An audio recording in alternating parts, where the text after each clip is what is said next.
19 июля 2004 года было подписано соглашение между правительством Абхазии и открытым акционерным обществом «Российские железные дороги». Правительство Абхазии принимает на себя обязательство обеспечить там беспрепятственный доступ на территорию Абхазии сотрудников Российской железной дороги, безопасность их и другие условия. И третий пункт этого соглашения звучит так. В счет выполнения обществом, это имеется в виду Российские железные дороги, работ, предусмотренных пунктом 1 настоящего соглашения, правительство Абхазии обязуется решить вопрос передачи в собственность общества с оформлением всех правоустанавливающих документов объекта санаторно-курортного назначения, выбранного обществом из представленного правительством перечня.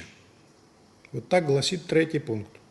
В соответствии с этим соглашением, в соответствии с пунктом 3 этого соглашения, пансионат Шицквара было передано Российской железной дороге в собственность.